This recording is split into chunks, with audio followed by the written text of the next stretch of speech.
हूं पवन नात्रे और आप देख रहे हैं एशियन भारत न्यूज। जैसा कि आपको पता है, सिवड़ा विधानसभा के अंदर, सिवड़ा जनपद के अंदर आजकल खींचातान मची हुई है। तो हम इनसे जानेंगे, हमारे साथ जनपद सदस्य जुड़े हुए हैं अमन सिंह ठाकुर जी। इनसे जानेंगे क्या कारण है ऐसा कि जनपद में खींचातानी मची हुई है और निंदा प्रस्ताव आ रहा है, क्या कारण?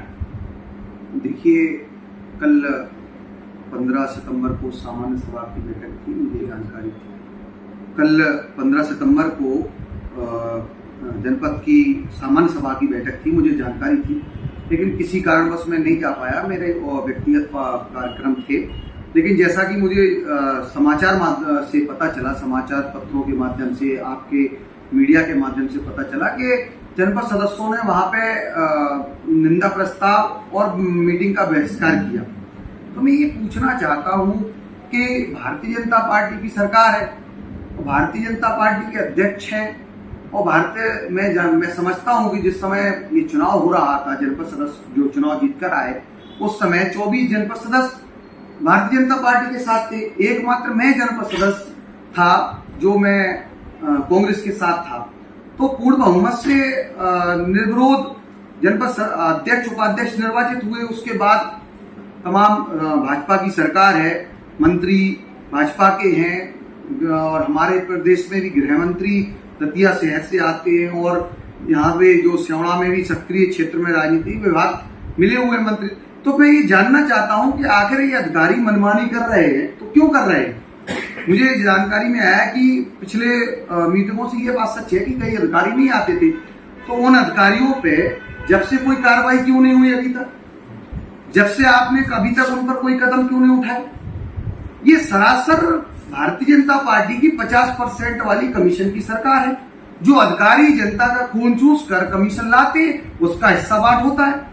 अब जो हिस्सा बांट में, शायद मुझे तो ऐसा लगता है कि हिस्सा बांट में बन नहीं रही है, तो निंदा प्रस्ताव अधिकारियों के खिलाफ आप बात कर रहे हो, और चुनाव नजदीक है, इसलिए आप अधिकारियों अपने जो कार्य आपने नहीं किए, जो भारतीय जनता पार्टी के लोगों ने नहीं किए, वो आप गुस्सा अधिकारियों पर निकालना चाहते हैं। जैसे जो अध्यक्ष हैं रविता रुस्तम जाटव जी, उनका कहना है मैं दलित हूँ, इसलिए हमारे साथ ये हो रहा है। क्या है इसमें, क्या लगता है?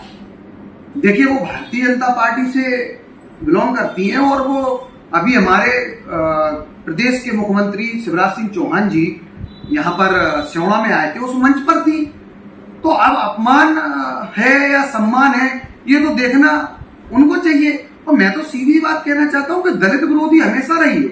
भारतीय जनता पार्टी ने महिलाओं का सम्मान तो कभी किया नहीं है, और ऊपर से दलित महिलाओं का अपमान तो वो करती ही है, सम्मान तो करती नहीं है।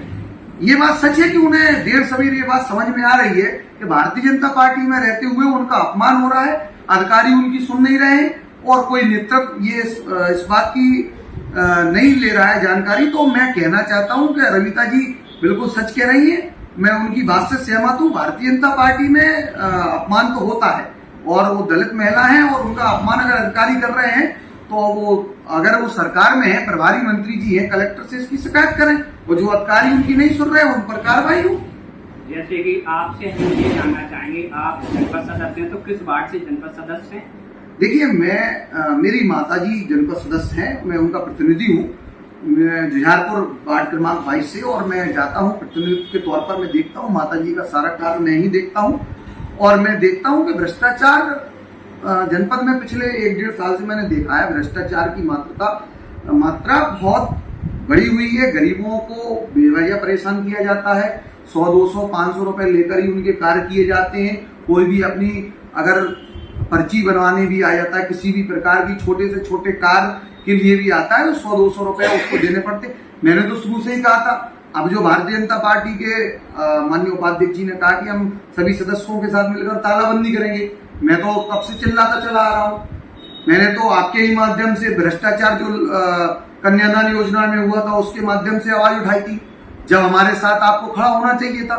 मैंने निश्चित तौर पर, आप उनके ग्रुपों में देखें, मैंने अभी 2 महीने पहले भूख हड़ताल के लिए भी चेतावनी दी थी कि मैं चेतावनी देता हूं, भ्रष्टाचार कुछ कारणों बस में नहीं बैठ पाया, और अब निश्चित तौर पर ये तय है कि अब भारतीय जनता पार्टी की सरकार जाने वाली है, और जनपद में जो भ्रष्टाचार हुए वो तो निश्चित तौर पर उजागर होंगे।